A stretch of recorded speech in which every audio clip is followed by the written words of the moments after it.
Hello and welcome back to my craft room. I'm playing in This Is Not a Book again. I am absolutely obsessed with this at the moment. Every little minute I get, I'm up here in my craft room wanting to play in this book. What I fancy trying today is this page. So we're looking at pages 157 and 158. So this is not a book, this is a dream catcher. Put This Is Not a Book next to you while you're sleeping and your dreams will stick to the pages. You may have to write them down right here when you wake up. Well, as usual, I'm going to do my own kind of spin on things.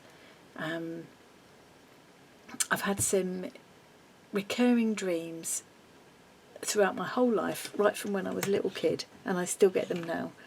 And the one I think I want to capture on here is one that, although it happens to me at times of great stress, it's actually a lovely dream. Well, it's lovely in the end. It starts off not so lovely. It starts off with very dark. There's people with sharp teeth and gnashing at my heels. But I end up flying. I'm flying through the sky and it's amazing. And I used to get this dream night after night when I was a kid. I still get it occasionally now. As I say, usually at times of great stress. But I would really like to see if I can capture that whole feeling on these pages. So I'm just going to give this, all of these pages, a coat of this transparent gesso.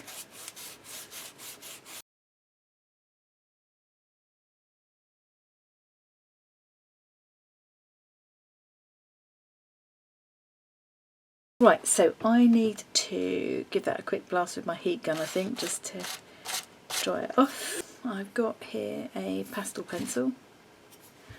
I'm going to just use this just to outline my initial shapes.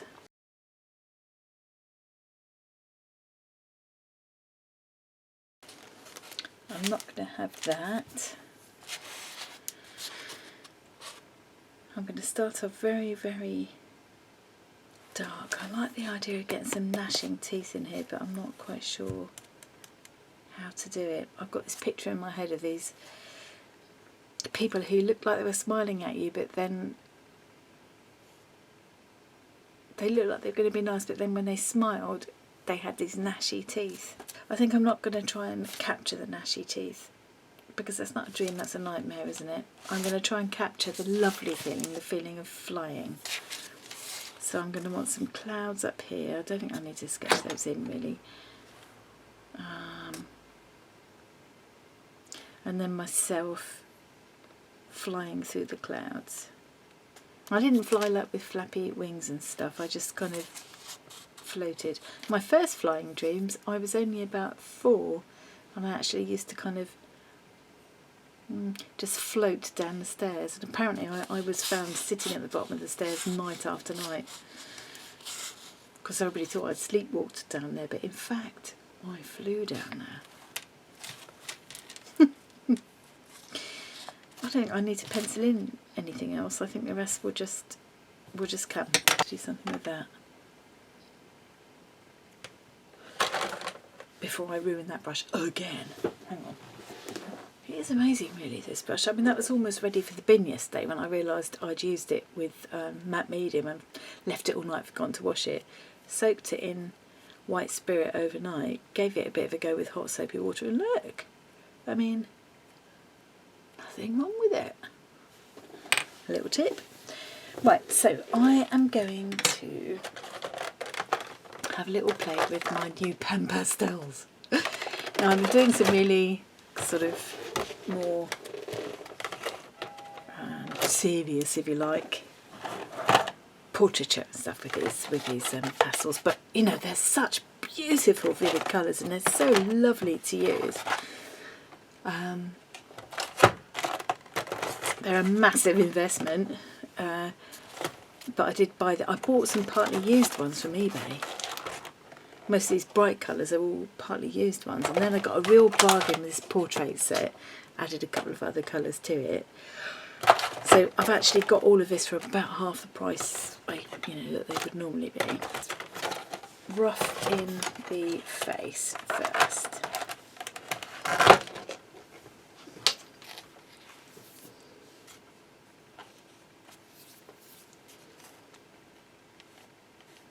Oh yeah, that's sitting on there quite nicely.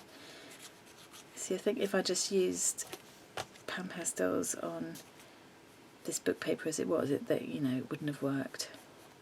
But that transparent gesso has given it just enough of a tooth. Yeah, quite like that.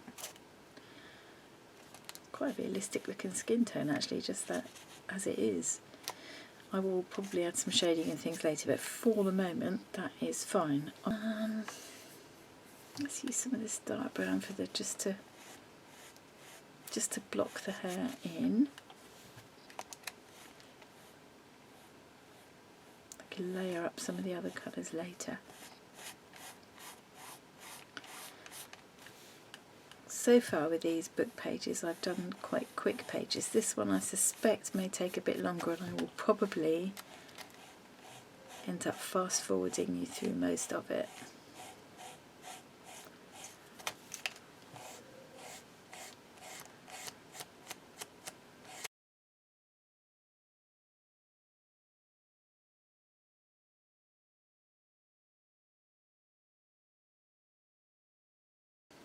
I'm thinking about a mixture of black and dark blue down here, going to lighter and lighter blue towards the sky at the top. There's a couple of other blues here, and I've also got a purple if I need it, but let's try and keep it a little bit more simple. This is one of the Pan Pastels I got second-hand, partly used, and I don't know if you can see there, but it's very crumbly and broken. I don't know if it was already like that or if that happened in the posting. I didn't like to complain because I was getting it for like less than half price, and it also included some of these tools and things, so you know, it was a bargain anyway.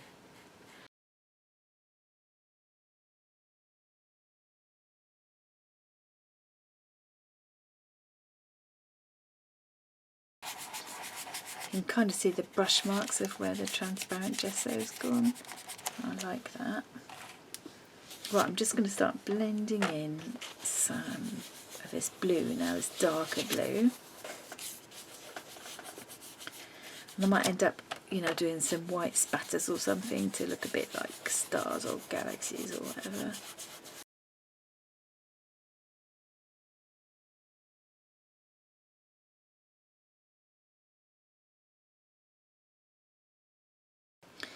And now I've got this sort of very lighter blue. I want to leave some clouds in here.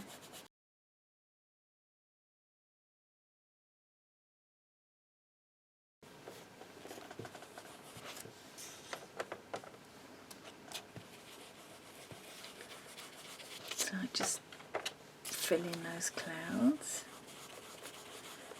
blend out the edges. It's quite pretty, isn't it?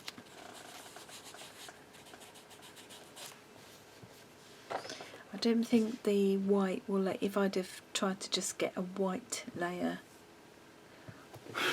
on top of the dark, I don't think that would have worked. I think you have to sort of pre-plan a bit like you do with watercolour, and I just think, right, I'm going to want lighter areas there. I won't put any dark on. But the white is working quite nicely to just sort of blend out those edges and make a nice soft effect. Quite like that. I'm going to add a little bit of this sort of more pinky colour.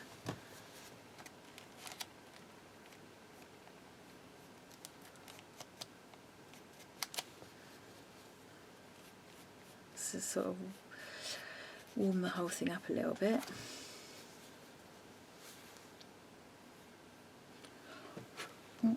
Don't blow the black, that would be a big mistake.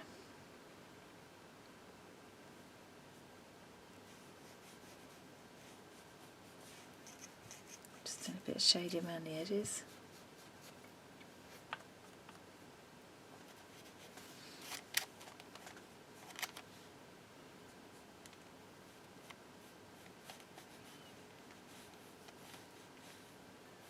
I love how these, you know, it's quite a subtle difference between, I don't even know if it's going to show up too much on the camera, but between that and that and that. But it's great, you know, I mean you could mix those up probably yourself, but just having them there ready mixed is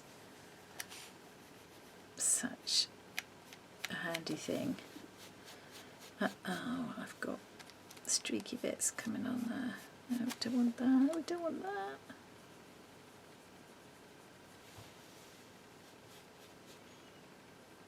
You're supposed to be able to mix up on these and then rub it off on a tissue, or in this case I'm using a towel. It should come clean.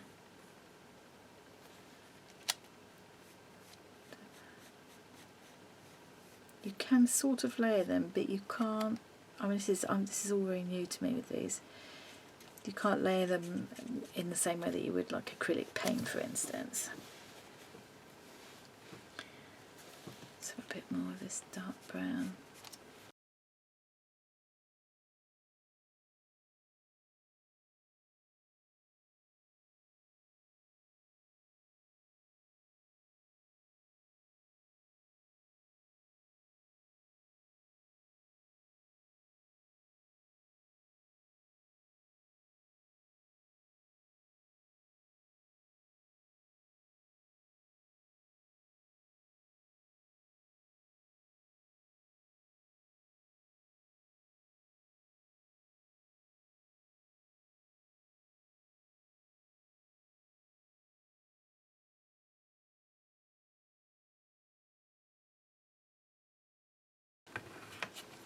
I'm going to give them a quick spray with some fixative, because otherwise if I put anything else on them they're going to move it around. Right, I've used some fixative on my Pan Pastel background, and then over the top of that I put some more transparent gesso. If I'd have put the transparent gesso straight over the pastels, it just would have smudged all over the place. The fixative just set everything in place so that I could put whatever I liked over the top. So I've had another bit of a change of heart now. This, because it says this is a dream catcher, this is a dream catcher I made out of a £1 kit from the works a couple of years ago. I couldn't believe it, you know. I think I added in my own beads and I ended up having to put some more thread with it because it was just a bit, but other than that this is a £1 kit. It was amazing. Anyway, including the beads and everything, the feathers, everything, the thong.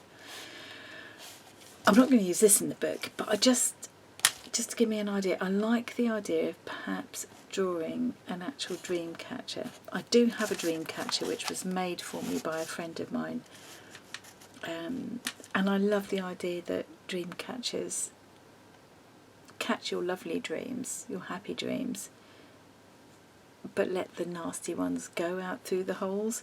So I think where this shape is here, I'm going to draw a dream catcher. I'm probably going to do some twinkly stars here. I'm going to enhance the blue here, and then maybe a little teeny weeny me flying up in these clouds. I don't think there's any need for me to be waffling through this, so I'm going to film it, or at least film most of it, and fast forward through, and then I'll come back and catch up with you at the end.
Okay, so I think that is done. I haven't got the gnashing teeth at the bottom. I just don't think there's enough scope on the space that I've got available on this page to do that. So, but I think I've kind of captured my feeling of this dream. This little figure here.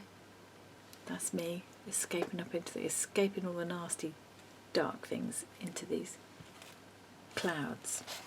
And there's my dream catcher. I'm quite pleased with how that came out. But this is a dream catcher in white somewhere, perhaps down here somewhere, where it will show. You can kind of still make it some of the writing there, but you can't make out.